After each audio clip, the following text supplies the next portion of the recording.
Today we're opening up some really fascinating sources, Yeah. detailing a huge professional and personal pivot, Bill Gates' reinvention. Ah, right. Post-Microsoft CEO days. Exactly. Here's the man who basically defined modern computing, right? Mm. And yet, he very deliberately shifted his whole focus away from software, operating Yeah, systems, all that high-stakes tech worlds. towards the massive challenges of, climate change and eco-philanthropy. It's a huge leap. It really is.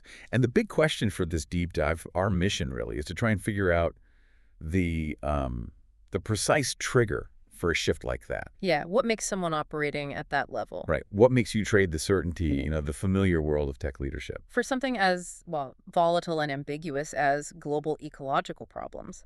It's fascinating. And what's really interesting here is our source material.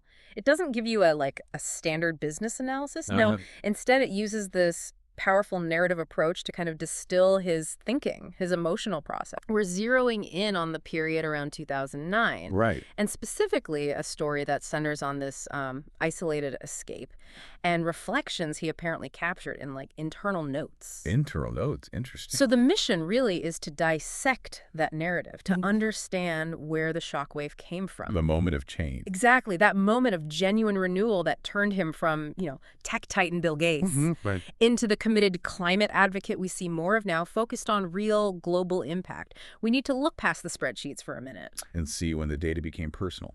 Precisely. Okay. So let's set that scene. Around 2009, Gates has stepped down from the full-time CEO job. Mm-hmm. And our sources describe him at this point as feeling profoundly unmoored. I find that word really striking. It is. It's like retirement shock, maybe, Oh. but amplified massively. Yeah, after decades of just unprecedented global responsibility in tech. It's a classic identity crisis, really, but at the absolute highest level. Right. His whole professional identity CEO of Microsoft wasn't just a title. It was like his operating system. Ah, good analogy. Well, yeah. And when he shed that structure, the purpose, which was so tied to, market share, product cycles. It just vanished with it. Exactly. Suddenly, it's all ambiguity. That's the new normal for him. And to handle this, the narrative describes this escape, a temporary removal. To where?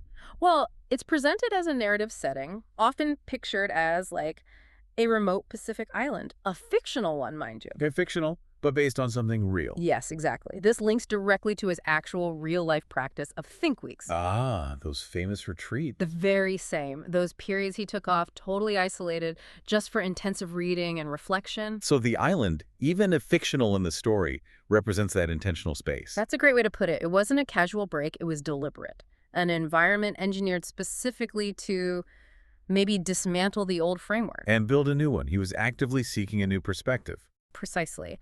And this kind of setting, it allowed him to mix his usual analytical rigor with some pretty deep personal introspection. Which is crucial. It is, because the sources suggest it wasn't just about what he read there, but who he met.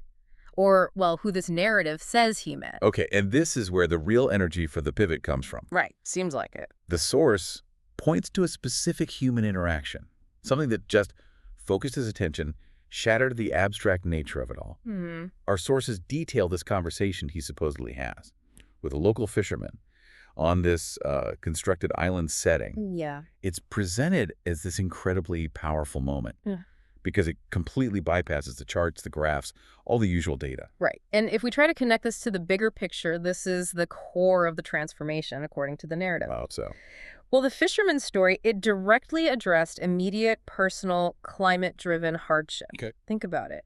Gates had access to everything, every climate model, every report on melting glaciers, rising sea levels, you name it. All the macro level stuff. Exactly. Abstract statistics, problems for governments, for engineers, for, other people to solve. The fisherman. The fisherman apparently provided the specific, tangible human cost. Maybe it was changing fish patterns hitting his livelihood, or maybe rising tides threatening his home, something real. Wow. And that transformed the climate crisis from this huge global data challenge Into a personal story, acute suffering, right there. Yes. Okay, but hang on. Is that maybe a bit romanticized? I mean, Gates is famously data-driven. That's a fair question. Was one conversation really the whole mechanism, or just, the final straw? He was already looking into this stuff. That's a really important point, and this source material doesn't really suggest this was the first time he heard about it, Right. but maybe it was the catalyst, the thing that finally fused the data he already knew. With the emotional push needed to act. Exactly, the emotional imperative. Abstract data tells you there's a problem. A personal story tells you why you have to commit everything to solving it. And maybe for whom? Yes, for whom? That's key. The fisherman's story, in this narrative, provided that filter for action. It shifted the internal calculation. Sort of. It shifted the metric in his mind from, okay, is this tech solution possible? To something more like, is this going to immediately help the actual person whose life I just heard about? That's a big shift. Huge. So, okay, he has this personal epiphany. What happens next? What's the immediate, mental triage? Well, the response described isn't just passive reflection. It's very action-oriented, design-focused. Really? Yeah, our sources indicate he immediately started sketching out a solution. Sketching, drawing. Well, maybe not literally drawing, but formulating.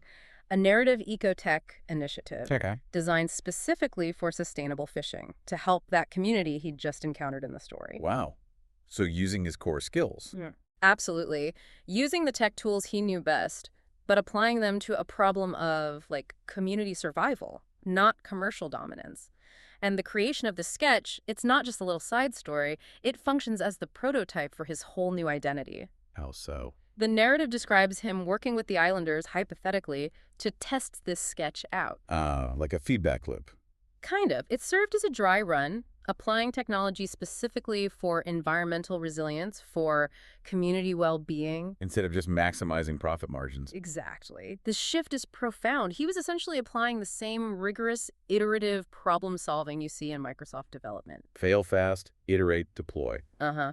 But substituting the community for the market as the end user, it was like proof of concept, proof that his skills could be completely repurposed. And this practical exercise, this sketching, it flowed right back into his internal thinking. Seems so. The sources mention these letters to Melinda quite a bit during this period. Right, internal reflection. Exactly. And in them, he apparently explicitly addressed rebuilding his own self-perception. So he wasn't just defining a new project. He was defining a new purpose, beyond just being the tech titan. That really highlights how foundational the shift was. He was literally writing out his new identity.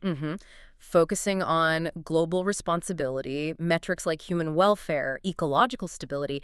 The internal story had to come first to direct the external action. Right.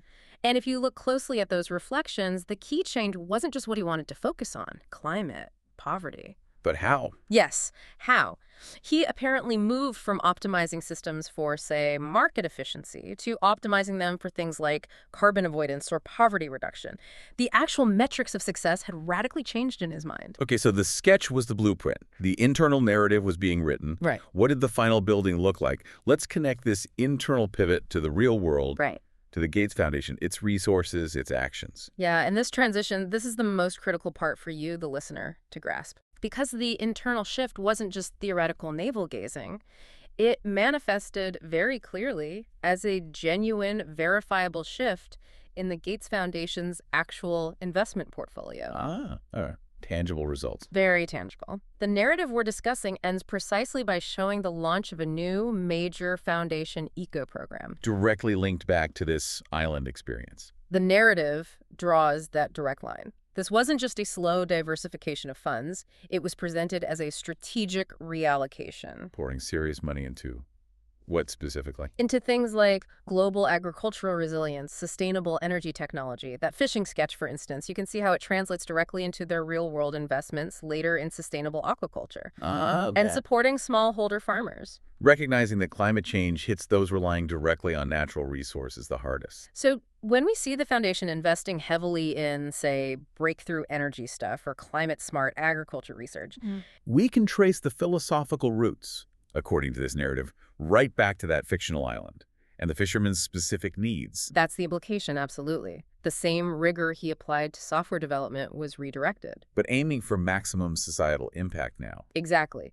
They began structuring programs not just to, deliver aid packets, but to catalyze long-term, scalable solutions. Rooted in tech and science, yes, but aimed squarely at counteracting climate effects on the most vulnerable people. So it proves the internal narrative really was the engine. It drove the external, high-stakes financial commitments, according to this account. So this whole story, it's fundamentally about renewal, isn't it? And Yeah. driving impactful action. Yeah, I think so. It illustrates that a really successful career pivot, especially at that level, needs more than just new information. Right. It needs that deliberate separation, stepping away from the old framework. And finding a deeply personalized reason to act. He used this narrative of escape, apparently, to build the foundation for his next chapter. It's a really powerful idea, that sometimes you absolutely have to step outside the usual structures of success to redefine what success even means, Yeah. especially on a global scale. The shift wasn't just moving money around, it was moving the entire mindset From market saturation. to societal survival. And if we connect this to the bigger picture, it raises a really important question for anyone trying to tackle huge problems, which is how much does the narrative of hardship, that specific personal human story, how much does that actually fuel the application of big solutions, like tech solutions? Versus just relying on analyzing the abstract data, the number. Exactly. We can drown in data models, right? But this source suggests it's that singular, relatable human connection. That provides the moral urgency. The moral urgency needed to actually move from just studying a problem to deploying massive resources to fix it, especially at the scale the Gates Foundation operates. That's the real takeaway for you listening. What specific personalized stories or experiences might be necessary for your next big professional or even intellectual pivot? Good question. What kind of narrative shock, maybe, is required to shift your focus from just optimizing what is? Towards creating true, maybe even radical impact. Something to think about. Thanks for joining us for this deep dive.